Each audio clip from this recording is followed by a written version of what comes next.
jab, cross, hook, jab, cross, jab, jab, cross, hook. You're just layering each one. Welcome back, guys. Now, so far I've been showing you my copycat system if you've been paying attention to my other videos. Now we're going to copy me, more on how we can chain our shots. It's a special request from my first video by Alpha Dad, by the way, great name. He asked me how he can work the bag better, flow more with his combinations, because he's not really sure what he's really doing. He's just hitting almost randomly. Now, there's nothing wrong with hitting randomly, but you do want to have a purpose with what you're doing. The trick is you want to have the proper mechanics when you're punching, when you're throwing your punches, particularly in your movement, especially your core. Your movement, your core, your legs and hips are the most crucial parts. Everything else is just a different extension of your attack. Now, what we're going to do, to keep it simple, we're just going to stick to the 3 punches. Our jab, cross, and hook. All right? Those 3 are going to be your key punches in any type of training for beginning boxing and combat training. What we're going to do is we're going to learn how we can smoothly transition from strikes. Now, I recommend that before you start any kind of training, you should warm up, do some mobility movement, get the legs going, hips going, shoulders before you start. I like to do a good 5 minutes of warm up before I do anything. And if you can, get some light shadow boxing just to get your mechanics. And that's your best opportunity to work your technique, especially bringing your hands back.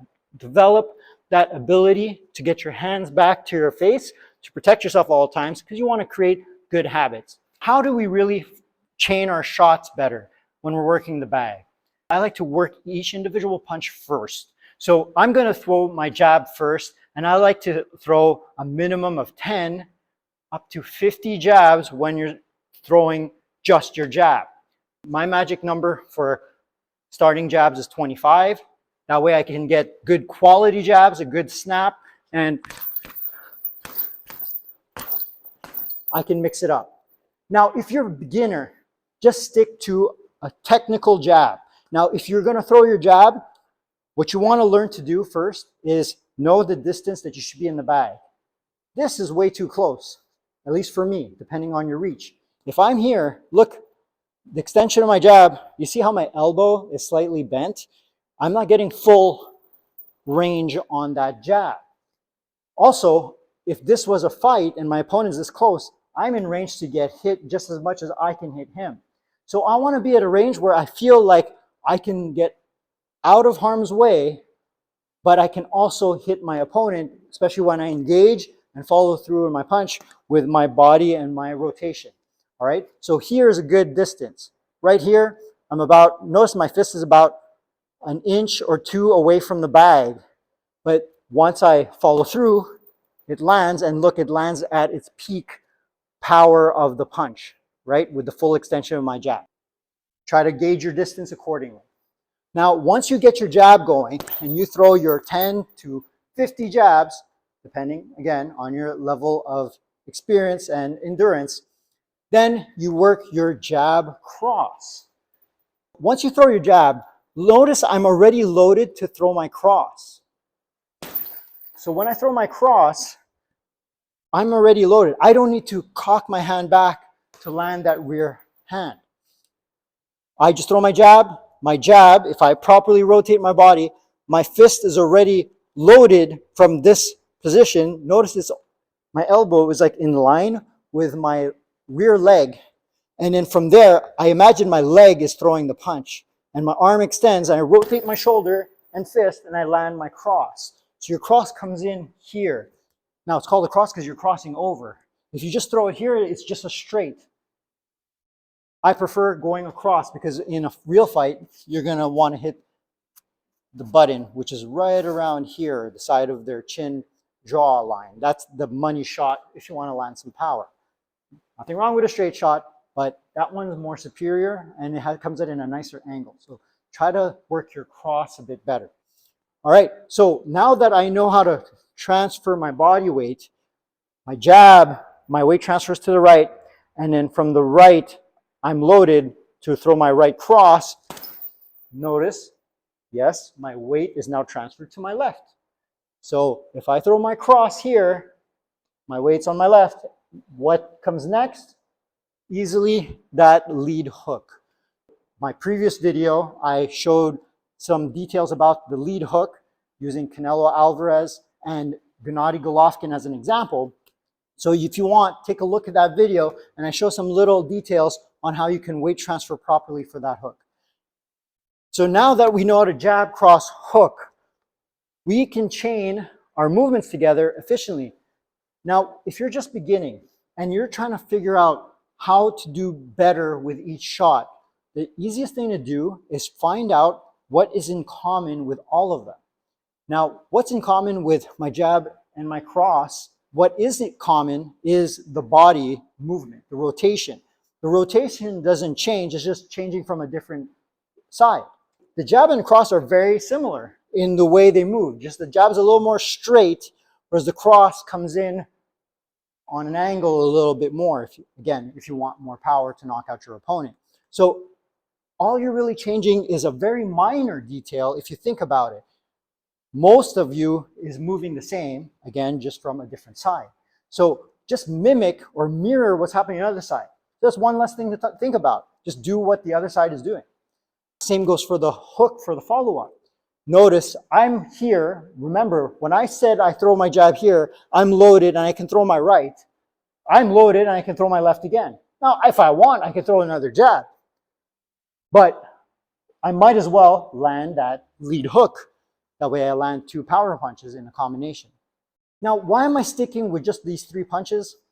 You've probably seen tons of social media videos, a bunch of really good boxers, and they're showing these really intricate, high volume combinations, 12 hits sometimes or more on the pads, on the bag. But realistically, you're probably not going to land 5 hits consecutively in a fight or even a sparring round. It's very difficult to land perfect punches in a fight. There's going to be stop and go moments in the fight. So you might as well just stick to 3, max 4 combos, especially if you're a beginner. Another reason I like to stick with just the 3 hits for the most part is that, again, if you take my concept of finding what's parallel with that type of attack, you'll be able to adjust and throw something else just because your body got used to this, and you know that you just have to change the angle for different punches, such as the uppercut. The uppercut comes from here, but it really doesn't change from the cross. Again, the only difference is here. A future video, I will show how to throw a proper uppercut. Now, but for now, again, we're just sticking the jab, cross, hook combination, and let's work the bag. So let's start with just the jab. So throw anywhere between 10 to 25 jabs to warm up, depending on your level of experience and endurance, of course. And just pop that jab 10 to 25 times. Mix it up. You can mix up the angles, mix up the levels. If you're just a beginner, just stick to strict jab. Then you move on to the jab cross, knowing how to weight transfer your punches from left to right. So you can go jab cross, jab cross. Always reset. Reset with your hands ready to protect you. Jab cross, throw that somewhere between 10 to 25 times. Just, again, we're just getting the mechanics of the punches. Then you add the hook. Again, all we did was layer. Jab, cross, hook, jab, cross, jab, jab, cross, hook. You're just layering each one. Now, once you know how to layer combos and you know how to move, then you can start improvising and adding your own flair or adding your own movements to it. That way it's not just a monotonous combo. You're not just going jab, cross, hook. You'll start doing other things. You can go jab, cross, you reset, you can throw another cross. And that actually teaches you how to slip. Defensively, if we're working our slip, the slip is not much different from throwing your jab. So if I'm slipping to my right, it's like I threw my jab, but without throwing my jab. You can throw your jab cross, but you can mix it up and throw a slip cross. Again, the slip is the same as your jab, just without the extension. So all you do is replace your jab with a slip. Now, once you did that, look what happens. I can chain my jab cross into a jab cross slip, then what follows through is a cross very nicely, because it is very similar to a jab, cross, jab, cross. Then I can go jab, cross, slip, cross. So mix it up, find what's similar, and then you can start adding. Then you can start throwing just single shots of one type of punch, since you already practiced mechanically how to throw each one at a time. And you can change your levels too. So if I want to throw a lower shot, all I do is change level by bending my knees slightly. If I'm going to go low, all I do is just change my level with my legs. So I go jab, my cross lands to the body now, or my straight lands to the body. But the only change I did was just bending my knees a bit more. So that's how my level changed. Now, just like that, I added another layer to my skill set, but nothing else really changed. All it was a little change in movement, a little change in level, and I added a whole new dimension to my combo. So I can go jab, cross, and I can come back up with a hook on top. So let's do a sample. Let's stick to those 3 punches, but we add them, and we'll follow along with a combo set. But notice that most of the movements are similar. It's just changing angles or changing extensions. All right, so let's go light and go jab, cross, hook, jab, cross, hook. Throw 3. Let your body, make sure you're transferring your weight properly. Now, let's change that by altering one of those moves. So instead of my jab, I'm slipping. So I'm going slip, cross, hook, slip, cross, hook. Let's mix those 2 together, and it becomes a jab, cross, slip, cross, hook. Jab, cross, slip, cross, and you add your hook. The only thing you changed was removing the jab. Instead, you added a defensive movement. Let's scale it down. Let's go back to the beginning, and we want to do a jab, cross, hook, but now we're going to go jab, cross to the body, and then hook on top, going up and down. So 1, 2, 3. Again, 1, 2, low, 3, high again. Again, we just added another layer. And then from there, we can add different movements. We can double up a shot, throw double jabs, all right? Throw a jab, cross, slip, cross again. Advanced people, try to double up on your lead hook. One of my favorite combos to do is just a double lead hook. So I'll throw my jab, cross, hook, recoil, and I throw another hook. With 3 different punches, I just created 9 different combo variations. I think that was 9. I didn't really count, but you know, this is not a math YouTube video.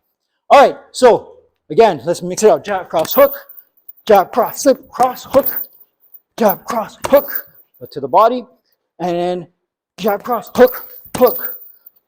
So I added so many different ones, and now you can mix them all up. Find out what makes sense mechanically from the follow through of each punch, and then you can play around with that.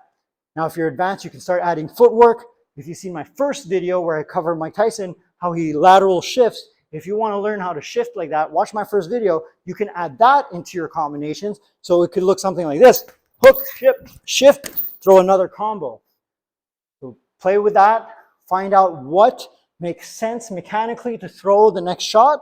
Mix it up. Have fun with those combos. So if you want to be more efficient at that, learn the basic rotation, learn the basic weight transfer, know how to extend on each different punch, and then find out what flows fluidly with each combo. So try that out. Try my copycat system, copying me and my concepts. Now, if you like that video, please don't forget to subscribe, hit that notification bell, and if there's anything you'd like me to cover again, just like Alpha Dad asked for this video, leave something in the comments, and I'll try to get back to you as soon as I can.